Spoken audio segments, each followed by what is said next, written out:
So today we're at the Greater Walkway Experience. Hey friends, welcome back to my channel, MBC Lifestyles Diary. I love fashion, cooking and entertaining, traveling and cultural events, and I'm asking you to join me on the adventure.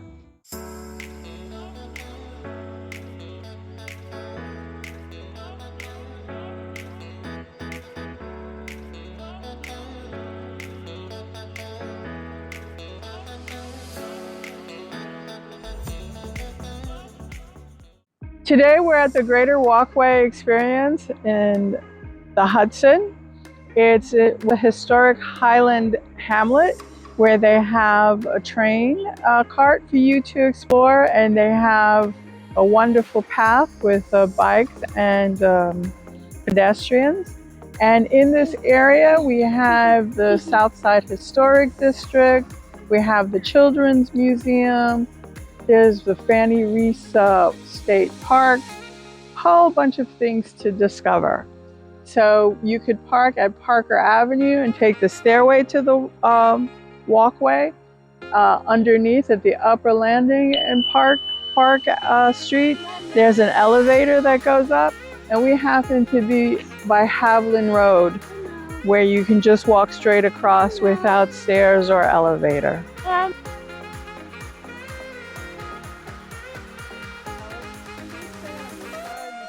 We are in Poughkeepsie, and we're at the bridge now known as the Walkway over the Hudson.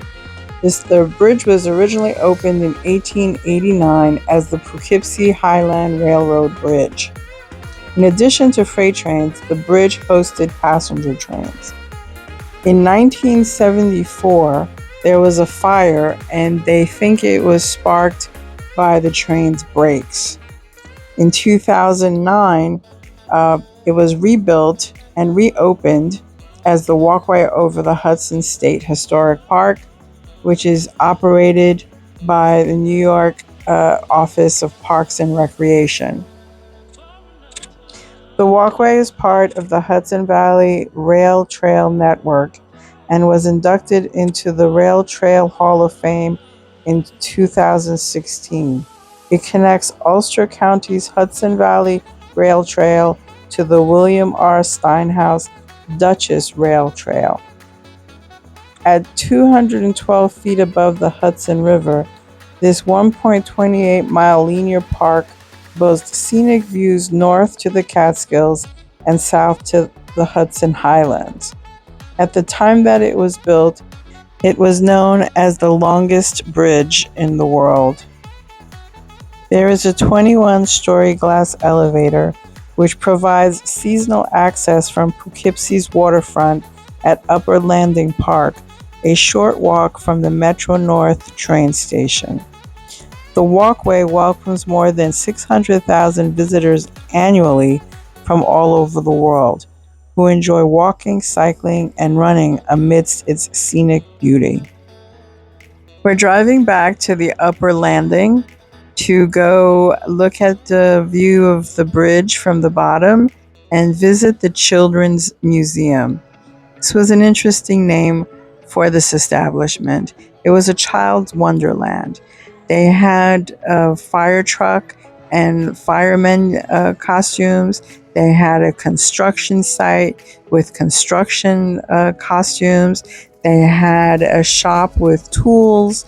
They had a kitchen with a chef uniform and food and play ovens. The boys went crazy for this spot. Then there was another room where they just got to play with the train set. They had nooks in case they wanted to read. They didn't want to leave. We went to Hyde Park to visit the home of FDR, Franklin Delano Roosevelt, home to the 32nd and longest-serving president of the United States.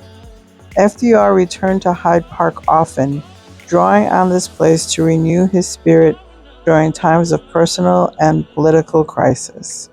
Before being known as Hyde Park, it was known as Springwood, and it was purchased by FDR's father. Officially, this was the home of his mother, Sarah Roosevelt. A home, a farm, and experimental forestry plantation, Springwood is an enduring memorial to the nation's longest-serving president of the United States. Franklin Delano Roosevelt was born here and raised here, and then when he got married, he came back with his wife and had his children here.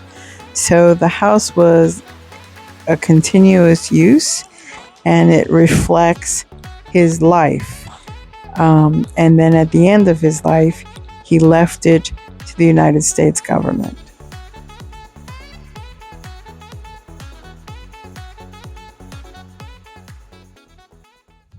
Hi, we're here at Hyde Park, the home of Franklin Delano Roosevelt, up on the Hudson.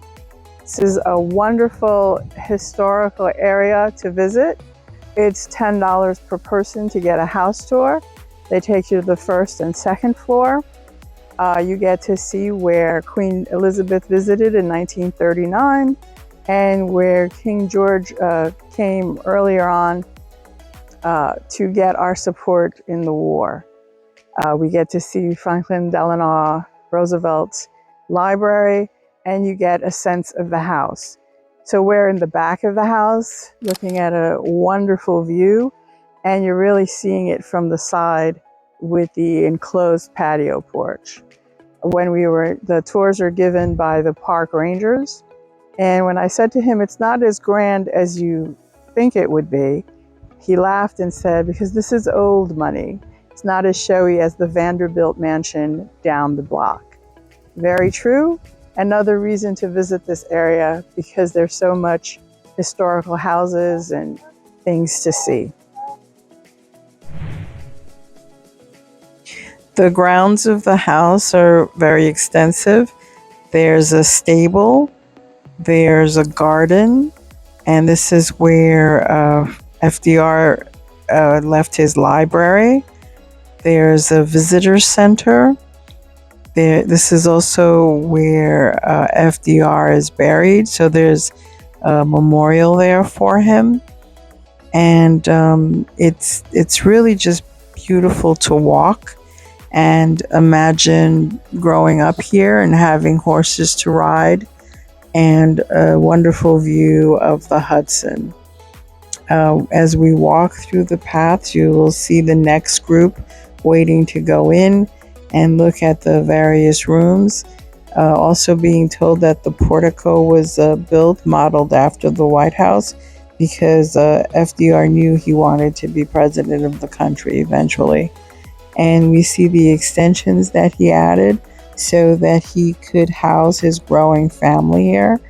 And in his will, he said that as long as there was a Roosevelt living and they wanted use of the house, that they would have it. But upon the end of the line, then it would be turned over to the United States.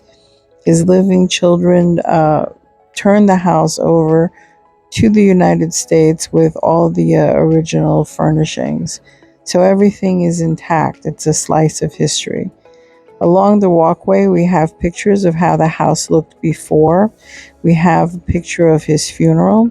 We have a picture of the events that were held upon the visit of King George. And you just stroll through and you see the garden, and you see the library, and it's very soothing. It's a living piece of history. This is the Presidential Library, and it has a bust of FDR and Churchill. And from FDR, we took the park ranger's advice and drove up to the Vanderbilt Estate. Here we are entering through the Grand Gate with a long, winding road to the house. But first you cross the bridge. It's really breathtaking, and you see that it's very palatial. That's the best way I can describe it. And the road curves and winds, and then you see the house rising, the mansion I should call. And it's more of the mansions the way we perceive it. Now, this is the grandeur that I was expecting, and this is what the Vanderbilts provided. We didn't arrive in time to visit the house, but there are tours that are held. But we got to drive around the estate and we saw people enjoying it because the views of the Hudson are breathtaking.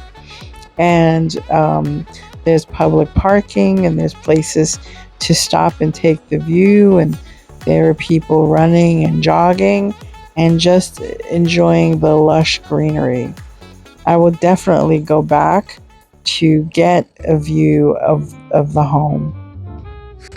If you like this content, please like and subscribe to our channel. Also, it would be wonderful if you could use our Amazon links for any purchase that you might be interested in. See you soon.